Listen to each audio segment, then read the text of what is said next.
Hi అండి. అందరికీ నమస్కారం. Welcome to my channel. ఈ వీడియోలో ఒకే మొబైల్ నంబర్‌పై 2 బ్యాంక్ అకౌంట్స్ ఉంటే వెంటనే ఇలా చేయండి అంటూ అప్డేట్ రావడం జరిగింది. సో, దీనికి సంబంధించిన పూర్తి వివరాలు ఈ వీడియోలో తెలుసుకుందాము. వీడియో అయితే ఎక్కడ గాని స్కిప్ చేయకుండా ఎండ్ వరకు చూసేయండి. అప్పుడు ఇన్ఫర్మేషన్ పూర్తిగా అర్థమవుతుంది. అలాగే వీడియో చూస్తున్న ప్రతి ఒక్కరు వీడియోకి లైక్ చేయండి ఫ్రెండ్స్. ఈ వీడియోని తోటి మిత్రులతో అయితే షేర్ చేయండి. కొత్తగా చూస్తున్న వారైతే సబ్స్క్రైబ్ చేసుకోండి ఫ్రెండ్స్. ఇంకా సబ్స్క్రైబ్ చేసుకున్న వారు ఎవరైనా ఉన్నట్లయితే సో, దీని ద్వారా నేను చేసే లేటెస్ట్ వీడియోస్ అన్నీ మీ వరకు రీచ్ అవుతాయి. ఇక ఆలస్యం చేయకుండా వివరాల్లోకైతే వెళ్ళిపోదాము. ఫ్రెండ్స్ ఇక విషయానికొచ్చినట్లయితే ప్రస్తుత రోజుల్లో ప్రతి ఒక్కరు తమ ఆర్థిక లావాదేవీల కోసం బ్యాంక్ అకౌంట్స్ పైన ఆధారపడుతూ ఉంటారు. అయితే ఒకే నంబర్, ఒకే మొబైల్ నంబర్‌ను ఒకటి కంటే ఎక్కువ బ్యాంక్ అకౌంట్‌లకు లింక్ చేయడం వల్ల భవిష్యత్తులో తీవ్రమైన ఇబ్బందులు ఎదురయ్యే అవకాశం ఉందని భారత రిజర్వ్ బ్యాంక్ ఒక సంచలన హెచ్చరిక జారీ చేసింది. మనం సాధారణంగా సౌలభ్యం కోసం మన దగ్గర ఉన్న ఒకే ఒక్క మొబైల్ నంబర్‌ను వివిధ బ్యాంకులలో ఉన్న ఖాతాలకు ఇస్తూ ఉంటాము. కానీ మారుతున్న సైబర్ సెక్యూరిటీ నిబంధనల ప్రకారం ఇది సరైన పద్ధతి కాదని ఆర్‌బీఐ స్పష్టం చేస్తోంది.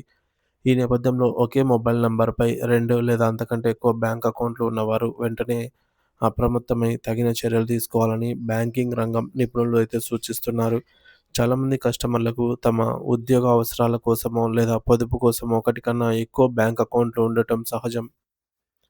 మరి గతంలో బ్యాంకులు ఒకే నంబర్‌ను మల్టిపుల్ అకౌంట్‌లకు అనుమతించినప్పటికీ ఇప్పుడు పెరుగుతున్న ఆన్‌లైన్ మోసాలను అరికట్టడానికి ఆర్‌బీఐ తన నిబంధనను కఠినతరం చేస్తోంది. మీరు గనుక మీ అన్ని అకౌంట్‌లకు ఒకే మొబైల్ నంబర్‌ని ఇచ్చి ఉంటే ఈ సమాచారాన్ని ఖచ్చితంగా గమనించాలి. ఎందుకంటే ఇది మీ ఖాతా భద్రతకు సంబంధించిన విషయము. ఇలాంటి పరిస్థితుల్లో ఉన్నవారు తమ అకౌంట్ వివరాలను ఒకసారి సరిచూసుకోకపోతే భవిష్యత్తులో మీ అకౌంట్లు తాత్కాలికంగా నిలిచిపోయే ప్రమాదం కూడా ఉంది. ముఖ్యంగా ఆన్‌లైన్ సేవలు అంటే యూపీఐ, నెట్ బ్యాంకింగ్ మరియు మొబైల్ బ్యాంకింగ్ యాప్స్ వాడుతున్నప్పుడు ఒకే నంబర్‌పై అనేక అకౌంట్‌లు ఉండటం వల్ల సాంకేతిక సమస్యలు తలెత్తుతున్నాయి.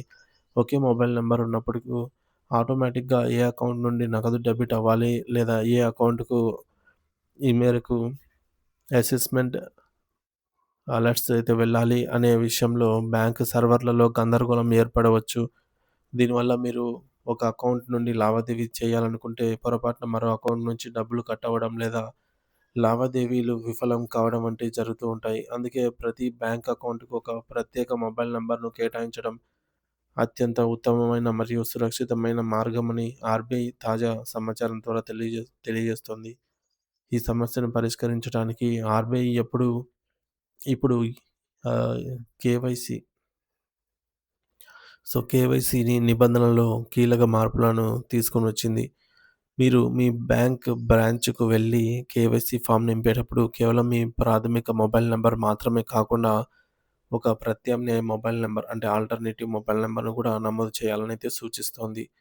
ఒకవేళ మీ ప్రధాన నంబర్ పనిచేయకపోయినా లేదా ఏదైనా సెక్యూరిటీ అప్డేట్స్ పంపాలన్నా ఈ రెండో నంబర్‌తో ఎంతో ఉపయోగపడుతుంది. ముఖ్యంగా జాయింట్ అకౌంట్ కలిగిన వారు ఈ విషయాన్ని మరింత జాగ్రత్తగా గమనించాలి. జాయింట్ అకౌంట్‌లలో ఉన్న ఇద్దరు వ్యక్తులు తమ వ్యక్తిగత నంబర్‌లతో పాటు అకౌంట్‌కు సంబంధించిన సమాచారం కోసం వేర్వేరు నంబర్‌లు లేదా అలర్ట్‌లను ఆహ్, ఆల్టర్‌నేట్ నంబర్‌లను నమోదు చేయడం వల్ల పారదర్శకత పెరుగుతుంది. సైబర్ నేరగాళ్లు ప్రస్తుతం మొబైల్ నంబర్‌ను లక్ష్యంగా చేసుకొని బ్యాంక్ అకౌంట్‌లను ఖాళీ చేస్తున్నారు. అటువంటి సమయంలో మీ ఒకే నంబర్ అనేక అకౌంట్‌లకు లింక్ అయి ఉంటే హ్యాకర్లకు మీ అన్ని అకౌంట్‌లను యాక్సెస్ చేయడం సులభతరం అవుతుంది. ఈ ముప్పు నుండి తప్పించుకోవడానికి ఆర్‌బీఐ వ్యవస్థను పూర్తిగా మార్చుకోబోతోంది. ఇకపై ప్రతి అకౌంట్ హోల్డర్ తన గుర్తింపు మరియు మరింత పటిష్టంగా నిరూపించుకోవాల్సి ఉంటుంది. మీ దగ్గర ఉన్న అదనపు అకౌంట్స్‌కు మీ ఇంట్లో ఉన్న ఇతర కుటుంబ సభ్యుల నంబర్‌లను లేదా మీ దగ్గర ఉన్న రెండో నంబర్‌ను లింక్ చేయడం ద్వారా ఈ సమస్యను అధిగమించవచ్చు. కాబట్టి ఇప్పటికైనా మించిపోయిందేమీ లేదు. వెంటనే మీ బ్యాంక్ స్టేట్‌మెంట్‌లను లేదా మొబైల్ బ్యాంకింగ్ యాప్స్ తనిఖీ చేసుకోండి. ఒకే నంబర్‌పై ఒకటి కంటే ఎక్కువ అకౌంట్స్ ఉంటే వెంటనే మీ సమీపంలోని బ్యాంక్ బ్రాంచ్‌కు వెళ్లి మొబైల్ నంబర్ చేంజ్ ఫార్మ్ లేదా కేవైసీ అప్డేషన్ ఫార్మ్ తీసుకోండి. అందులో మీ అకౌంట్స్‌కు వేర్వేరు నంబర్‌లు కేటాయించండి. లేదా కనీసం అలర్ట్స్ నం ఆల్టర్‌నేట్ నంబర్‌నైనా నమోదు చేయండి. ఇలా చేయటం వల్ల మీ నగదుకు పూర్తి రక్షణ లభించడమే కాకుండా బ్యాంక్ అందించే డిజిటల్ సేవలను ఎటువంటి అంతరాయం లేకుండా సులభంగా పొందవచ్చు. ప్రభుత్వ నిబంధనల ప్రకారం మీ అకౌంట్‌లను అప్డేట్ చేసుకోవడం ద్వారా మీరు బాధ్యతాయుతమైనటువంటి కస్టమర్‌గా ఉండటమే కాకుండా మీ కష్టార్జితాన్ని సురక్షితంగా అయితే ఉంచుకోగలరు.